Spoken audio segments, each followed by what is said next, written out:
ಯದಾ ಯದಾ ಹಿ ಧರ್ಮಸ್ಯ ಗ್ಲಾನಿರ್ಭವತಿ ಭಾರತ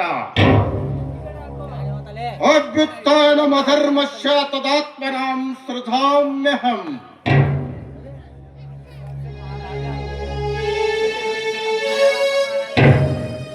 ಪರಿತ್ರಾಣಾಯ ಸಾಧೂನಾಂ ವಿನಾಶಾಯ ಚ ದುಷ್ಕೃತಂ ಧರ್ಮ ಸಂಸ್ಥಾಪನಾರ್ಥಾಯ ಸಂಭವಾಮಿ ಯುಗೇ ಯುಗೆ.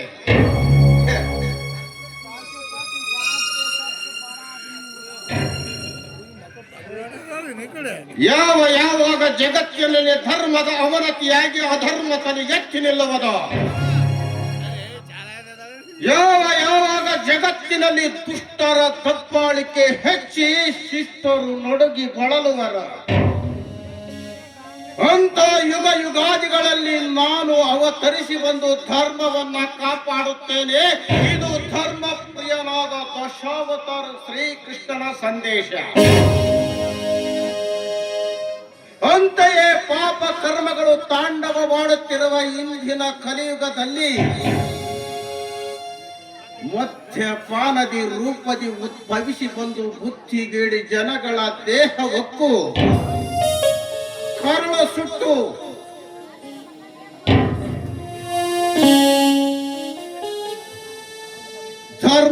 ಕರ್ಮವನ್ನು ಶಿಕ್ಷಿಸಿ ಧರ್ಮವನ್ನು ರಕ್ಷಿಸುತ್ತಿದ್ದಾನೆ.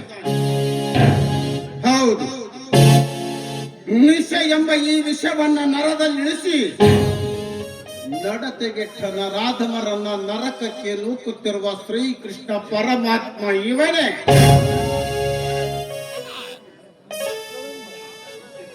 ಚಿಂತೆ ಬಿಡಿಸಿ ಬದುಕಿನ ಸಂತೆ ಮುಗಿಸಿ ಆತ್ಮಕ್ಕೆ ಶಾಂತಿ ನೀಡಲು 11ನೇ ಅವತಾರವೆತ್ತಿ ಬಂದ ಕ್ರಾಂತಿ ಕೃಷ್ಣ ಇವನೇ. ಹೋಗು ಹೋಗು ಮುರಾರಿ ಹೋಗು. ಸೊಳನೆ ಒಳ ಹೊತ್ತು ಸುಡು ಅಗ್ನಿಯಂತೆ ಕೆಲಸ ಮಾಡಿ ಈ ದರಿದ್ರನ ದೇಹದಲ್ಲಿರುವ ಪಾಪ ಕರ್ಮಗಳನ್ನ ಸುಟ್ಟು ಗೋಧಿ ಮಾಡಿ. ಹೋಗು ಮುರಾರಿ ಹೋಗು. ಅಪ್ಪ ಅಪ್ಪ ಏನಪ್ಪ ಇದು? ಡ್ರಿಂಕ್ಸ್ ಮೈ ಬಾಯ್, ಡ್ರಿಂಕ್ಸ್. ಕನ್ನಡದಲ್ಲಿ ಇದಕ್ಕೆ ಮದ್ಯಪಾನ ಅಂತಾರೆ. हिंदी में इसको कहती है शराब. It's called in English alcohol. Do you want check? ಏನಪ್ಪ ಇದು ನೀನು ಹುಚ್ಚುತನ? ನಾನು ನಿನ್ ಮಗ, ನನಗೆ ನೀವು ಕುಡಿ ಅಂತ ಒತ್ತಾಯ ಮಾಡಲಿಲ್ಲ ಪ್ರಸಾದ್. ನಿನಗೆ ಕುಡಿಬೇಕು ಎನಿಸಿದರೆ ಮಾತ್ರ ಕುಡಿಬಹುದು ಅಂತ ಹೇಳಿದೆ ಪ್ರಸಾದ್. ಮಕ್ಕಳು ಮುಖದ ಮೇಲೆ ಮೀಸೆ ಬರುವವರಿಗೆ ಮಾತ್ರ ಮಕ್ಕಳು.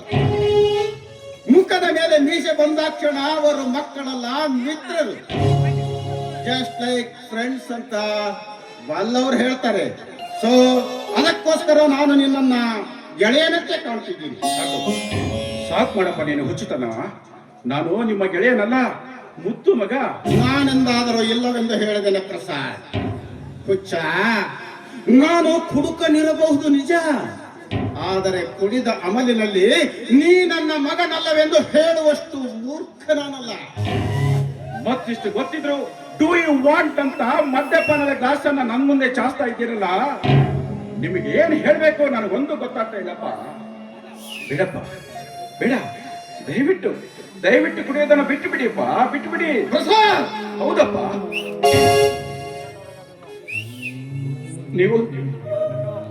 ನೀವು ಅದನ್ನು ಕುಡಿಯೋದ್ರಿಂದ ನಿಮಗೆ ಏನ್ ಲಾಭವಿದೆ? ನಾನು ಕುಡಿಯೋದ್ರಿಂದ ನಿನಗೇನೋ ನಷ್ಟ ಇದೆ. ನಾನು ಕುಡಿಯೋದ್ರಿಂದ ಈ ನಿನ್ನ ಮನೆ ಸಂಪತ್ತು ಹಾಳಾಗಿ ಹೋಗುತ್ತೆ ಅಂತ ನಿನಗೆ ಚಿಂತೆ ಬಿದ್ದಿದ್ರೆ ಈ ಕ್ಷಣದಲ್ಲಿ ಮನೆ ಬಿಟ್ಟು ಹೊರಟು ಹೋಗು ಅಂತ ಹೇಳಿದ್ರು. ನಾನು ಈಗ ನಿನ್ನ ಮನೆ ಬಿಟ್ಟು ಹೊರಟು ಹೋಗ್ತೀನಿ. ಇಲ್ಲಪ್ಪ, ನೀವು ಅದನ್ನು ಕುಡಿಯೋದ್ರಿಂದ ಈ ನನ್ನ ಮನೆಯ ಸಂಪತ್ತು ಹಾಳಾಗಿ ಹೋಗುತ್ತೆ ಅಂತ ನಾನು ಚಿಂತೆ ಮಾಡ್ತಾ ಇಲ್ಲ.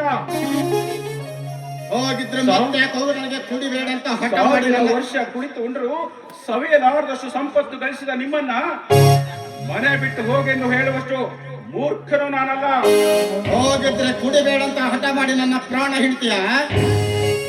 ಆದಷ್ಟು ಬೇಗ ನೀವು ಸಾಯಬಾರ್ದು. ಯಾರು ದಿಕ್ಕಿಲ್ಲದ ದರಿದ್ರವಾರದು ಎಂಬ ಸದುದ್ದೇಶ. ಸಾಯುವುದಿಲ್ಲ. ಆದರೆ ಪ್ರಸಾದ್, ನನ್ನ ಬದುಕಿನಲ್ಲಿರುವ ಭೀಕರ ಚಿಂತೆ ನನ್ನ ಮನದಾಳದಲ್ಲಿ ಹುದುಗಿ ಮೆದುಳನ್ನ ಮುಳ್ಳಿನಂತೆ ಚುಚ್ಚಿ ಅಳಿಸುತ್ತಿರುವ ಮಾರಕ ವೇದನೆಯ ಕಥೆ. ನಿನಗೆ ಗೊತ್ತಿಲ್ಲ, ಬಾನಿಗೆ ಗೊತ್ತಿಲ್ಲ. ಯಾವುದಪ್ಪ ನಿಮ್ಮ ಬದುಕಿನಲ್ಲಿರುವ ಭೀಕರ ಚಿಂತೆ? ಅದಾವ ಮಾರಕ ವೇದನೆಯ ಕತೆ ಮುಳ್ಳಿನಂತೆ ನಿಮ್ಮ ಮೆದುಳನ್ನು ಚುಚ್ಚಿ ಚುಚ್ಚಿ ಕುಡಿಯಲು ಪ್ರಚೋದನೆ ನೀಡುತ್ತಿದೆ. ಏನಪ್ಪ, ನಾನು ಕುಡಿಯೋದನ್ನ ಬಿಟ್ಟು ಬಿಡಿ ಅಂತ ಹೇಳಿದಾಗಲೆಲ್ಲ ನೀವು ಇದು ಸುಳ್ಳಿನ ಕಂತು ಹೇಳಿ ಜಾರಿಕೊಳ್ತಾ ಇದ್ದೀರಿ. ಇವತ್ತು ಈ ಕುಡಿತಕ್ಕೆ ಕಾರಣವಾದ ಘಟನೆ ನನಗೆ ಹೇಳಲೇಬೇಕು. ನಾನು ಕುಡುಕನಾಗಲು ಕಾರಣವಾದ ಭೀಕರ ಸಂಗತಿಯನ್ನ ಅಷ್ಟು ಸುಲಭವಾಗಿ ನಿನ್ನೆದುರು ಬಿಡಿಸಿ ಹೇಳಲಾರೆ. ಯಾಕೆ ಹೇಳೋದಿಲ್ಲ? ನಾನು ನಿಮ್ಮ ಮಗನಲ್ಲವೇ? ನಿಮ್ಮ ಕಷ್ಟ ಸುಖನ ಕೇಳಿ ತಿಳಿದುಕೊಳ್ಳುವ ಹಕ್ಕು ನನಗಿಲ್ವೇ? ಎಲ್ಲ ಇದೆ ಪ್ರಸಾದ್, ಎಲ್ಲ ಇದೆ. ಆದರೆ ಕರುಳ ಪಟಲಗಳೇ ಹರಿದು ಹೋಗುವಷ್ಟು ಭೀಕರವಾದ ಕೆಟ್ಟ ಸಂಗತಿಯನ್ನ ಕೇಳಿ ಸಹಿಸಿಕೊಳ್ಳುವ ತಾಳ್ಮೆ ನನಗಿಲ್ಲ. ತಾಳ್ಮೆಯ ತಳಹದಿಯ ಮೇಲೆ ನಿಂತು ಶಾಂತವಾಗಿ ಬಿಡಿಸಿ ಹೇಳುವಷ್ಟು ಸಹನೆ ನನ್ನಲ್ಲೀಗ ಉಳಿದುಕೊಂಡಿಲ್ಲ.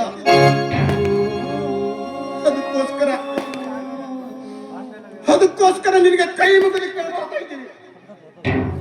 ಪದೇ ಕುಡಿತಕ್ಕೆ ಕಾರಣವಾದ ಕೆಟ್ಟ ಸಂಗತಿಯನ್ನು ಕೇಳಿ ನನಗೆ ಹಿಂಸೆ ಪಡಬೇಡ. This is my kind request. I don't disturb you.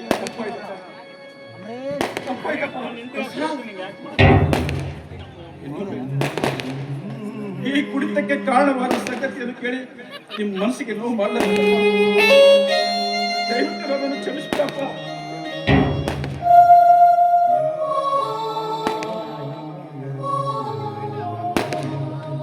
ಎಂಥ ತಪ್ಪು ಮಾಡ್ಬಿಟ್ಟೆ ನಾನು. ಇವತ್ತು ಈ ನನ್ನ ಜನ್ಮದಾತನ ಜನ್ಮದಿನ, ಹುಟ್ಟಿದ ದಿನ, ಇಂತಹ ಶುಭ ಸಂದರ್ಭದಲ್ಲಿ ನಿಮ್ಮ ಮನಸ್ಸಿಗೆ ತುಂಬಾ ನೋವು ಮಾಡ್ಬಿಟ್ಟು ದಯವಿಟ್ಟು ನನ್ನನ್ನು ಕ್ಷಮಿಸಿ.